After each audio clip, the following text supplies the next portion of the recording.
রামনবমীর আগে প্রায় 10 লক্ষ টাকা রঘুনাথ মন্দিরে অনুদান তৃণমূল বিধায়ক এবং চেয়ারম্যানের। তৃণমূলের এই ভোট রাজনীতিকে ঘৃণা করি, কটাক্ষ বিজেপির। ধর্ম নিয়ে আবার রাজনীতির চর্চায় নদিয়ার শান্তিপুর থানার অন্তর্গত সূত্রাগড় ছুতরপাড়া এলাকায় 350 বছরের পুরনো একটি রঘুনাথ মন্দির রয়েছে। পুরনো ঐতিহ্য মেনে আজও রামনবমী উপলক্ষে বিশেষ অনুষ্ঠানের আয়োজন হয় সেখানে। 350 বছরের পুরনো মন্দির হলেও মন্দিরের পরিকাঠামোগত উন্নয়ন সেভাবে নেই। দীর্ঘদিন ধরে মন্দির কর্তৃপক্ষের তরফে বিভিন্ন জনপ্রতিনিধির কাছে আবেদন জানানো হয় মন্দিরের উন্নয়নের জন্য। সেই মতনই শান্তিপুরের বিধায়ক ব্রজকিশোর গোস্বামী তার উন্নয়ন প্রকল্পের প্রায় 2.5 লক্ষ টাকা, শান্তিপুর পৌরসভার চেয়ারম্যান সুব্রত ঘোষ তার উন্নয়ন প্রকল্পের প্রায় 6.5 লক্ষ টাকা মন্দির উন্নয়ন প্রকল্পে দান করেন। মূলত বিধায়কের উন্নয়ন প্রকল্পের টাকা দিয়ে মন্দিরে একটি লোহার সেট তৈরি করা হয়, পাশাপাশি মেঝে পাকাপোক্ত করে বাঁধানো হয় চেয়ারম্যানের আর্থিক সহযোগিতা দিয়ে। জানিয়ে রীতিমতো শুরু হয়েছে নতুন করে রাজনৈতিক চর্চা। স্বাভাবিকভাবেই প্রায় 350 বছরের পুরনো মন্দিরটি নতুনভাবে সেজে ওঠায় দুই জনপ্রতিনিধির আর্থিক অনুদানে যথেষ্ট খুশি এলাকাবাসী। চেয়ারম্যান সুব্রত ঘোষ জানান, এখানে কোনো ধর্মীয় রাজনীতি বলে কিছুই নেই।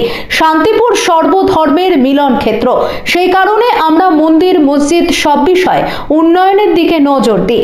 অন্যদিকে বিজেপির জেলা মুখপাত্র সোমনাথ কর বলেন, এতদিন এই উন্নয়ন কোথায় ছিল? যেহেতু সামনে বিধানসভা ভোট, সেই কারণেই সম্পূর্ণ ভোট রাজনীতি করছে তৃণমূল। আমরা এই ধরনের রাজনীতিকে ঘৃণা করি। উনি উন্নয়ন প্রকল্পে মন্দিরের অনুদান দিয়েছেন, এটা সাধুবাদ জানাই, কিন্তু অনুরোধ করব এইভাবে ভোট রাজনীতি করবেন না। তবে বিজেপিকে পাল্টা কটাক্ষ করেছেন শান্তিপুরের তৃণমূল বিধায়ক ব্রজকিশোর গোস্বামী।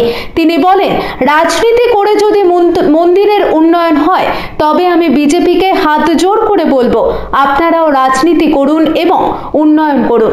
নদিয়া থেকে জগন্নাথ মণ্ডলের রিপোর্ট, নিউজ বাংলা। মানুষের পাশে, মানুষের সাথে। চ্যানেলটা ভালো লাগলে সাবস্ক্রাইব করে সঙ্গে থাকুন সবার আগে খবর দেখার জন্য। যারা দেখছেন তাদের অসংখ্য ধন্যবাদ আমার চ্যানেলের পক্ষ থেকে। কে দিল খরচ?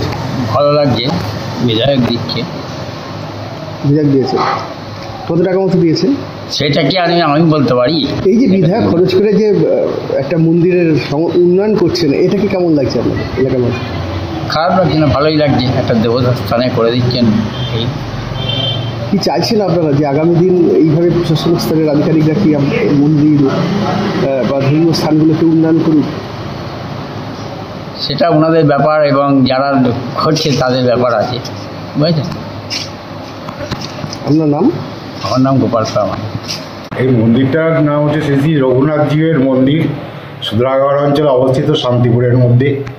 এই মন্দিরটা পরিচালিত হয় সূত্রাগড় তথা পুরো শান্তিপুরের মোদক সম্প্রদায় দ্বারা পরিচালিত হয়। আচ্ছা, এছাড়া সমগ্র সম্প্রদায় এখানে আসে, পুজো দেয়। আর আমাদের এই মন্দিরটার বয়স প্রায় আনুমানিক 350 বছর। আচ্ছা আচ্ছা, এখন প্রশ্ন হচ্ছে যে এই যে মন্দিরের সংস্কারের ক্ষেত্রে, এক্ষেত্রে সরকারি অনুদান কিভাবে পেলেন, কারা কারা দিলেন?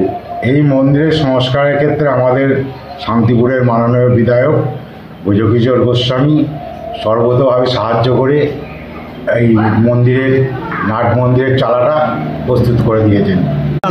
অবশ্যই খুশি, খুব খুশি। মানে কী কারণে খুশি? এই উন্নয়নের জন্য খুশি। উন্নয়নের জন্য খুশি। কী উন্নয়ন হয়েছে? এই মন্দিরটাতে এত সুন্দর ছিল না, আমার সেটা ছিল, আগে এত ছিল না, এত সুন্দর ছিল। আচ্ছা, এখন যেটা হচ্ছে সুন্দর হচ্ছে, দেখে শান্তি, দেখতে ভালো লাগছে। কি হচ্ছে? এই ধরুন সারানো এই যে এই নাট মন্দিরটা এত বড় ছিল, হ্যাঁ, প্লাস্টার করেছে, রং করেছে।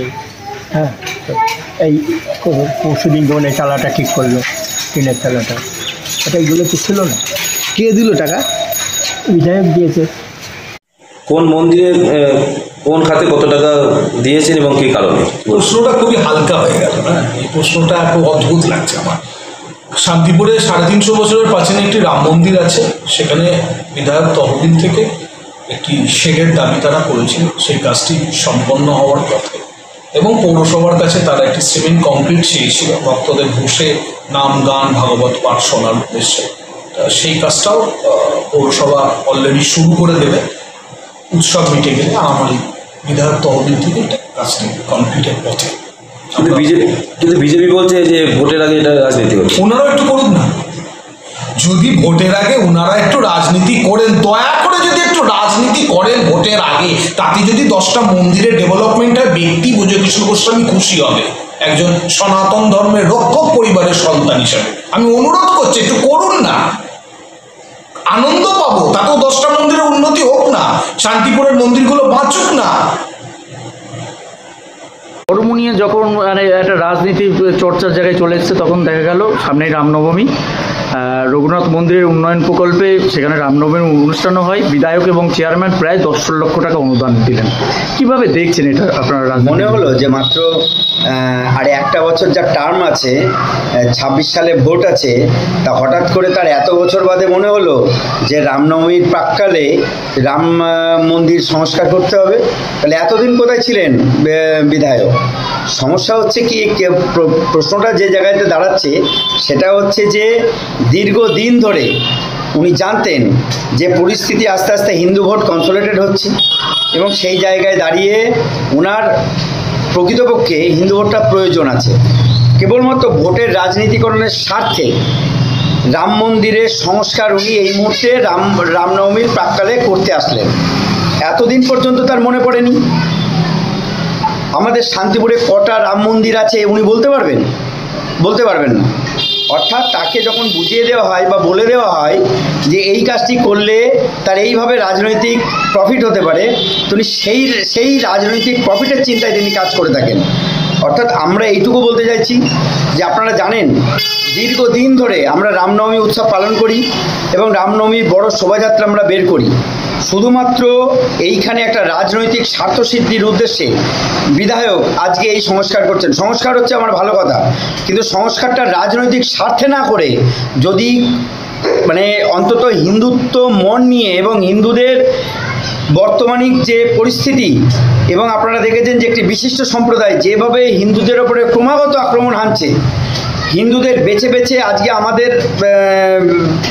আমাদের যে সভাপতি আমাদের শুভেন্দু অধিকারী, তিনি আজকে নিজে এই কথা বলেছেন যে বেছে বেছে হিন্দু যে সমস্ত সন্ন্যাসী তাদের উপরে আক্রমণ করা হচ্ছে।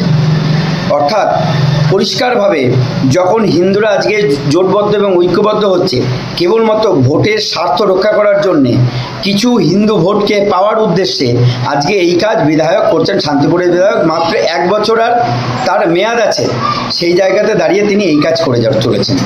আমরা এর তীব্র ধিক্কার জানাচ্ছি। অন্তত এইটুকু বলতে চাইছি, কোনো রকম ভোট বাক্সের চিন্তা না করে যদি সার্বিক উন্নয়নের স্বার্থে তিনি কাজ করতেন তাহলে আমরা তাকে বাহবা জানাতে পারতাম, কিন্তু তিনি ভোট বাক্সের কথা চিন্তা করে আজকে এই কাজ করছেন, এটাতে আমাদের আপত্তি রয়েছে।